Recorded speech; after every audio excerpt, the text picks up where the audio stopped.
courtroom was packed. People whispered among themselves, waiting for the next case to be called. At the front, Judge Leonard Hayes, a man in his late 50s with a reputation for being strict but fair, sat in his high-backed chair, flipping through the next file. He sighed when he saw the name. Emily Carter.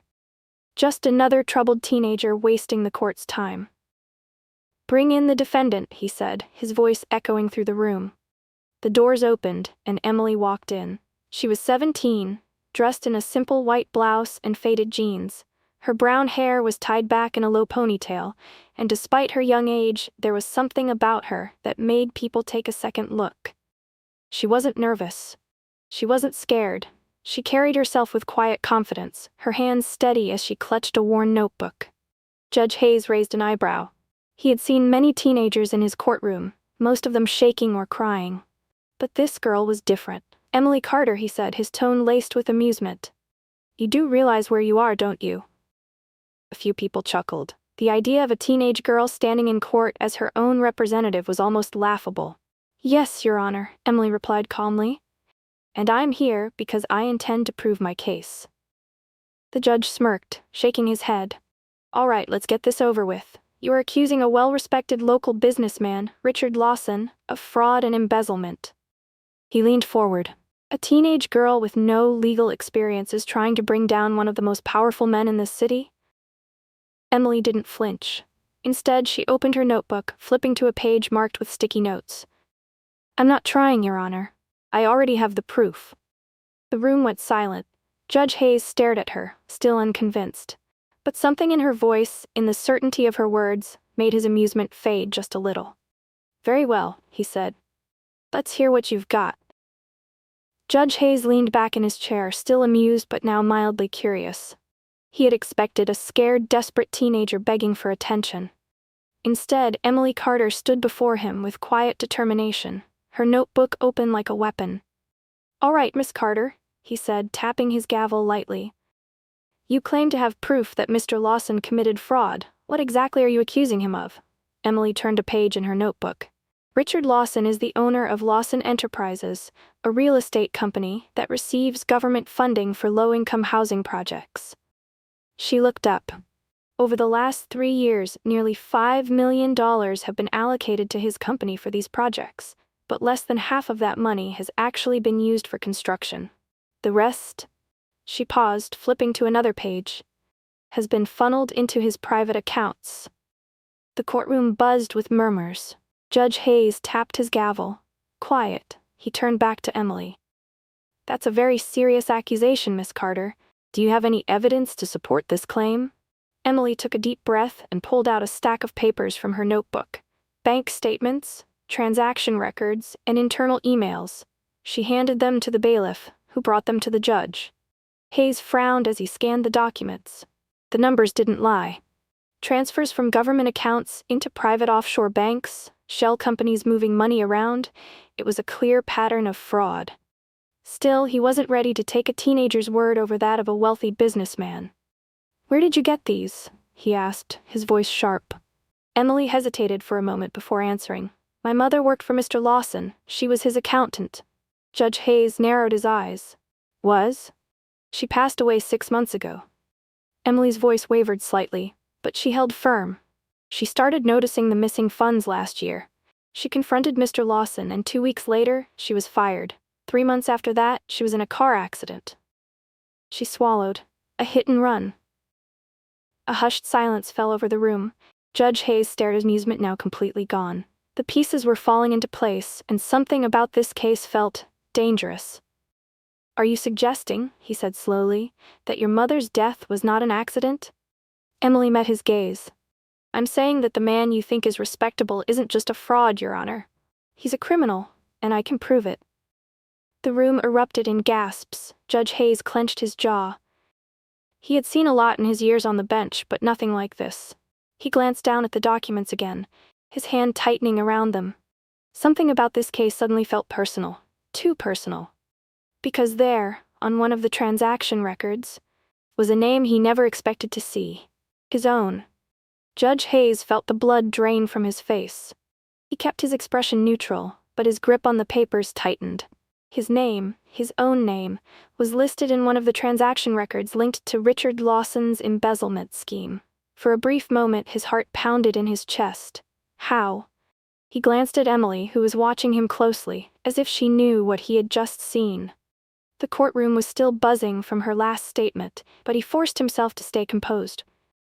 He couldn't let anyone suspect his sudden shift in emotions. Clearing his throat, he set the papers down. "Miss Carter," he said carefully, "these are serious allegations. If what you're saying is true, why hasn't this been investigated before?" Emily didn't hesitate. "Because Mr. Lawson has powerful connections." She turned a page in her notebook and looked straight at him. "People in high places who protect him." Judge Hayes swallowed hard. The weight of her words settled heavily in the room. She didn't say it outright, but he understood the implication. She suspected him too. He needed to regain control. "Even if these documents are legitimate, we can't just assume Mr. Lawson is guilty. There are procedures to follow." He paused. "And quite frankly, I find it hard to believe that a teenage girl could uncover something that law enforcement failed to notice." Emily took a slow breath, then pulled out a small flash drive from her pocket. "That's because I have something no one else does." She handed it to the bailiff. "This contains an audio recording of my mother's last conversation with Mr. Lawson, 3 days before she died." The murmurs in the courtroom turned into shocked gasps. Even the prosecutor, who had been half dismissive of Emily, now looked intrigued. Judge Hayes hesitated before signaling to the clerk to play the recording. A crackling sound filled the courtroom as the audio began. At first there was only silence. Then, a woman's voice, firm yet strained, spoke. "I know what you've done, Richard. The numbers don't add up. Millions of dollars are missing, and I'm not going to be a part of this." A deep male voice responded, calm but chilling. "You're making a mistake, Claire. If you walk away from this, I might not be able to protect you." Emily's mother scoffed. "I don't need your protection. I need the truth, and if you won't come clean, I'll make sure someone else finds out." The recording cut off. The room was silent. Judge Hayes felt cold sweat forming at the back of his neck. He recognized the voice in that recording. Richard Lawson. And if Lawson had been willing to silence Emily's mother, that meant... Hayes's thoughts raced. He had been connected to Lawson's business dealings before, but he had always assumed it was nothing more than financial favors. A few minor transactions, political networking. Had he been protecting a murderer? He looked at Emily again. This was no longer just a case about fraud. This was something much bigger. And if she kept digging, she might uncover everything, including his role in it. The tension in the courtroom was suffocating. Every eye was fixed on Judge Hayes, waiting for his response. The audio recording had changed everything. No longer was this just a bold claim from a teenage girl, it was hard evidence, proof that Richard Lawson had something to hide. Emily stood firm, her hands clenched at her sides. She had come here prepared, but she wasn't naive. She knew exposing a man as powerful as Lawson wouldn't be easy, especially if the people in charge were protecting him. Judge Hayes took a slow, measured breath. He had to tread carefully. If he dismissed this case too quickly, it would look suspicious. But if Emily kept pushing, if she uncovered more, his career, his reputation, everything could fall apart. He tapped his gavel lightly. "Miss Carter," he began, keeping his voice even, "this is certainly compelling, but an audio recording alone is not enough to prove." "I have more," Emily interrupted. The courtroom gasped. Judge Hayes froze for half a second before regaining his composure. "Excuse me?" Emily reached into her bag and pulled out another stack of papers. "My mother kept records of every suspicious transaction, but that's not all." She turned to the prosecutor. "I also have phone records, calls between Mr. Lawson and multiple city officials, discussing project approvals in exchange for untraceable payments." She let that sink in before adding, "including calls to this courthouse." Silence. A cold chill ran through Judge Hayes. His throat went dry.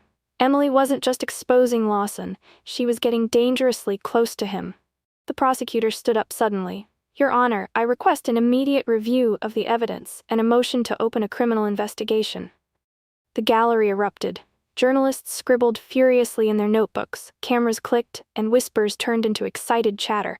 A scandal like this could shake the entire city. Judge Hayes forced a tight-lipped smile. I understand the severity of these allegations, but we must remain objective. We cannot act based on unverified documents. I sent copies of everything to the state attorney's office this morning. Judge Hayes's breath caught, his fingers dug into the bench. Emily met his gaze, unflinching. This case isn't going away, Your Honor. He clenched his jaw. The walls were closing in, faster than he had anticipated. If she kept going, if she got access to the deeper files, she would find his name on more than just a transaction record. Judge Hayes was no longer just overseeing a case. He was a target. And Emily Carter wasn't leaving this courtroom without a fight. Judge Hayes could feel the weight of 100 eyes on him, but none were as piercing as Emily Carter's. She had come here with more than just accusations. She had proof. And worse, she had already sent it to the state attorney's office. This wasn't a case he could bury. His mind raced. He needed to find a way to slow this down, to regain control before the damage became irreversible. Clearing his throat, he forced a calm expression. Miss Carter, he said, his voice measured, if what you're saying is true, then the proper authorities will investigate. However, until that happens, I must remind you that making false allegations, they're not false. Emily's voice cut through the room. Judge Hayes inhaled sharply, his patience wearing thin. That is yet to be determined. Emily narrowed her eyes. Is it? She took a step closer. Because I also have financial records tied to shell companies that Mr. Lawson used to move stolen funds. She placed another file on the table in front of her. And do you know what's interesting, Your Honor? Judge Hayes's stomach twisted. He knew what was coming.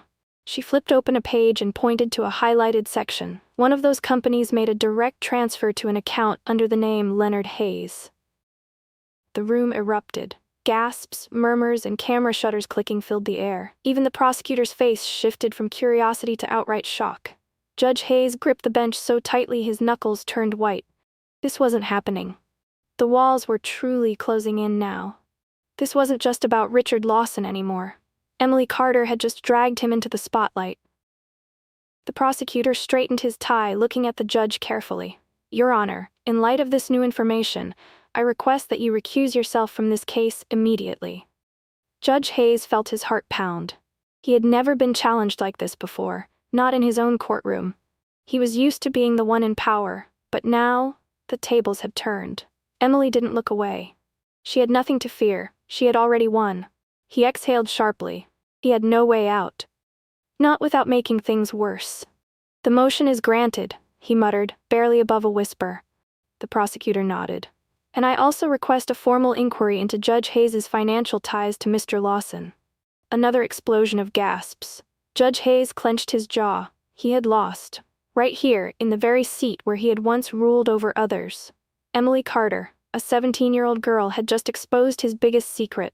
As security escorted him from the bench, he cast one last look at Emily. She didn't gloat, she didn't smirk, she simply watched as justice finally came for him. What a shocking turn of events. Emily Carter stood her ground and exposed the truth, proving that no one is above justice. If you love this story and want more thrilling tales filled with drama, suspense, and unexpected twists, make sure to like this video. Tell us in the comments, what would you have done in Emily's place? Would you have been brave enough to take on such powerful people? Don't forget to subscribe and hit that notification bell so you never miss a new story. And if you know someone who loves a good justice story, share this with them. Let's spread these powerful messages together.